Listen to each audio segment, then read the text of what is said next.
पुत्रवती जुवती जग सोई, रघुपति भगत जासु सुत होई।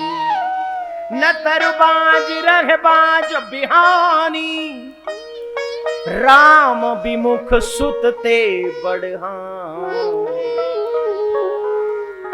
पुत्रवती जुवती जग सोई, रघुपति भगत जासु सुत होई। हे लक्ष्मण, मां वो है, सौभाग्यवती मां वो है जिसका पुत्र राम का भक्त है। बोले ऐसा ना हो तो बोले नतर बांझ रहे बांझ बिहानी। अगर जिसका पुत्र राम भक्त नहीं है, ऐसी मां को पुत्र जन्म ही नहीं देना चाहिए। तो कितनी बड़ी बात है। हमें भगवान से मांगना भी है तो क्या, बोले ऐसा पुत्र देना जो बड़ा होकर तेरी सेवा करे। बोलो राधे राधे राधे राधे। जोर से बोलिए राधे राधे राधे। हे मेरे प्यारे हो, धुंधकारी ऐसा नहीं जो अपने माँ बाप की आज्ञा का पालन करे, लेकिन जो गौकर्ण हैं वो अपने माँ बाप की सेवा बहुत करने वाले हैं। धुंधकारी महाखल एकदम विपरीत हैं। और यही मैं बार बार कहता हूं, हमेशा सत्संग की बातें का महिमा वर्णन करता हूं कि अच्छे लोगों का संग करोगे तो अच्छे बन जाओगे, और बुरे लोगों का संग करोगे तो बुरे बन जाओगे।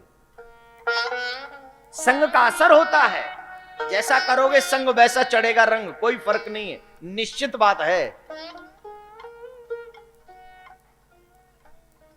धुंधकारी कुसंग का फल है और गौकर्ण सत्संग का फल है। संत की कृपा पात जो है वो गौकर्ण है। संत ने जो प्रसाद दिया उससे गौकर्ण का जन्म हुआ, और जो बहन अर्थात कुसंग की वजह से जो पुत्र हुआ वो धुंधकारी। अब धुंधकारी की वजह से पाना तो सुख चाहते थे, लेकिन दुख मिलने लगा। गांव वालों की शिकायतें आने लगी, गांव वाले शिकायत करने लगे, ये कैसा बेटा है, ये कैसा बेटा है, कैसा बेटा है। एक दिन तो हद कर दी गौकर्ण। धुंधकारी ने अपने संग के बच्चे को अपने साथ खिलाने ले गया और उसका कंठ दबाया, कुएं में गोविंदा ये नमो नमः, उसको समाप्त कर दिया। और जब उसे समाप्त कर दिया तब उनके बच्चे के घर वालों ने शिकायत करी। आत्मदेव रोने लगे, मेरे घर में ये दुष्ट पैदा क्यों हो गया। अब सुनिए यहां की बात। जब घर में पुत्र नहीं था तब भी दुखी थे आत्मदेव, और जब घर में पुत्र हो गया तब भी दुखी हैं आत्मदेव। तो बात सत्य हुई कि नहीं, कि नानक दुखिया सब संसार। नानक बाबा कहते दुनिया में सब दुखी हैं, सुखी कोई है ही नहीं। बोले सुखी कौन है, बोले सुखी वही जिन नाम आधार, जिन्होंने नाम की शरण ले ली वो सुखी है, वरना सबके सब दुखी है।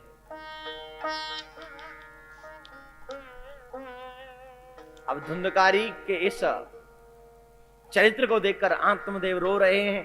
उसी समय गौकर्ण जी महाराज आए, पूछा पिताजी दुखी क्यों हो।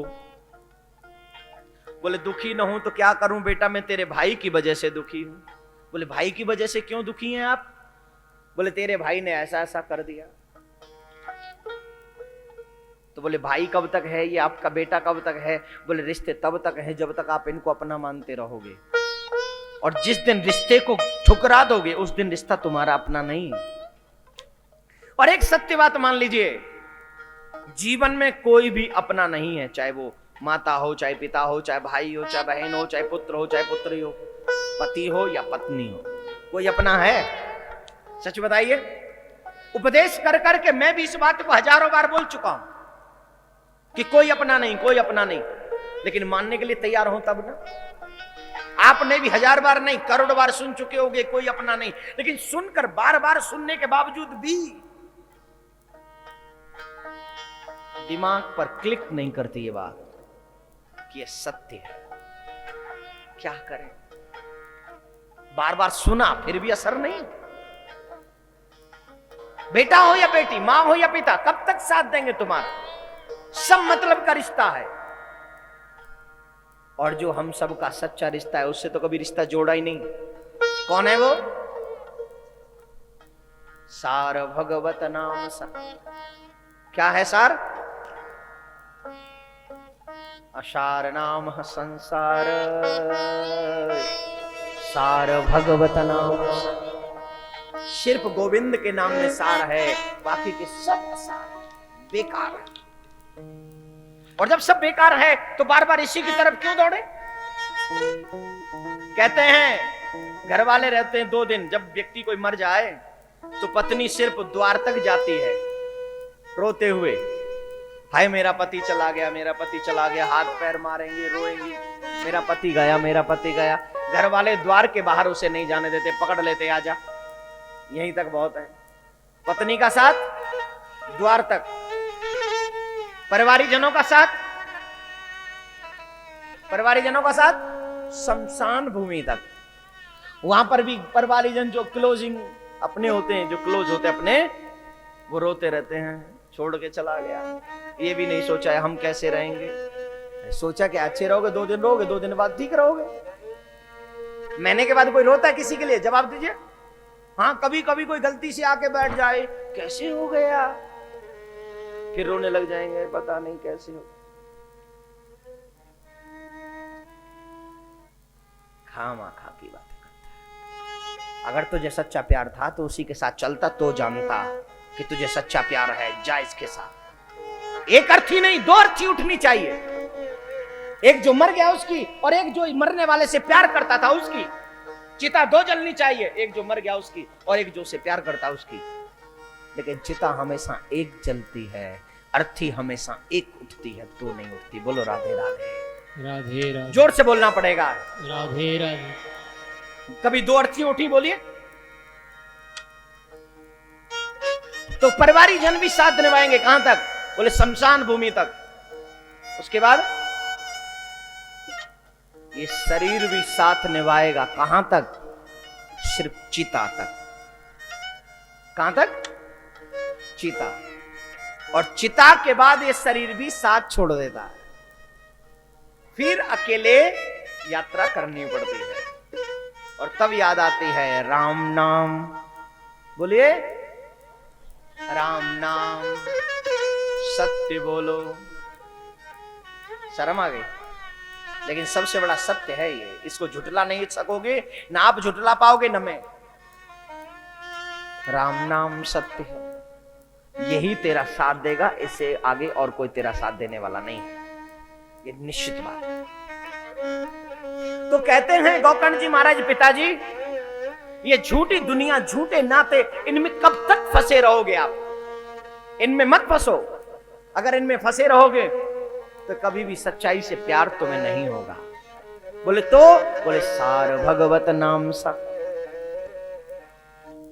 जिसमें सार है वही काम करिए। बोले सार किसमें है? बोले गोविंद के नाम में सार है, श्री कृष्ण नाम में सार है। इसलिए कृष्ण की शरण में चले जाइए, इसलिए गोविंद की शरण में चले जाइए, सारे नाते रिश्ते सब भूल जाइए। एक बात ध्यान से सुन लीजिए,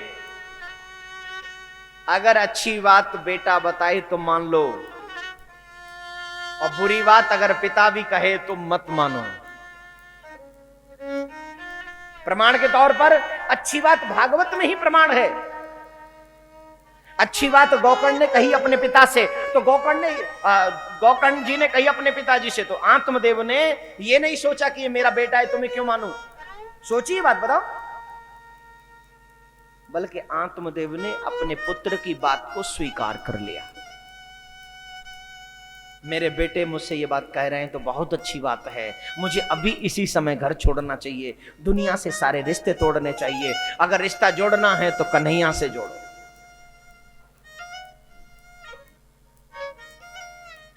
बेटे की बात मान ली।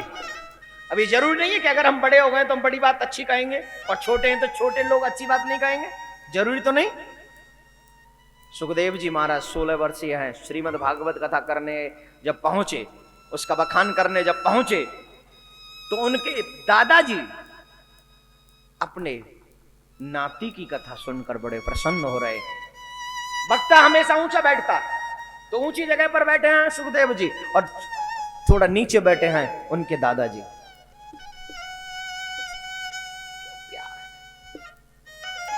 छोटे हैं, बड़ी बात है। उम्र में छोटे जरूर है लेकिन ज्ञान में बहुत आगे। तो जब अच्छी बात कोई भी कहे तो स्वीकार कर लो झट से। ये मत सोचो कि छोटा है कि बड़ा है, नहीं, अच्छा जो कह रहा है वो हमारा हितैषी है, ये सोचकर बात स्वीकार करनी चाहिए बस। गोकर्ण जी ने मान ली। बुरी बात हिरण्यकश्यप, आगे प्रसंग आएगा, हिरण्यकश्यप अपने पुत्र से कहेंगे तो पुत्र भी नहीं मानेगा, बोले तुम भगवान नहीं, भगवान मेरा कन्हैया है। आत्मदेव को अच्छी लगी बात और आत्मदेव ने उसी समय घर छोड़ दिया।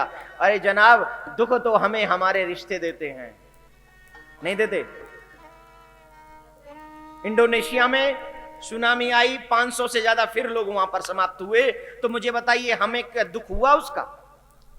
रोए हम उनके लिए? जवाब दीजिए, रोए? क्यों नहीं रोए? क्योंकि उसमें हमारा कोई रिश्तेदार नहीं था। और जिनके रिश्तेदार हों क्या वो नहीं रोएंगे? वो रोए होंगे, जरूर रोए होंगे, क्योंकि उनके रिश्तेदार खो गए। तो रिश्तेदारी ही हमें दुख देती है। दुख होगा तो दुखी होंगे, सुखी होंगे तो सुखी होंगे। तो रिश्ते दुख देते हैं। इसीलिए मैं बार बार कहता हूं, रिश्ता उससे बनाओ जो दुख न दे, जो सुख दे। और ऐसा एक ही रिश्ता है जो कभी दुख नहीं देता। किसके साथ है वो रिश्ता? जवाब दीजिए।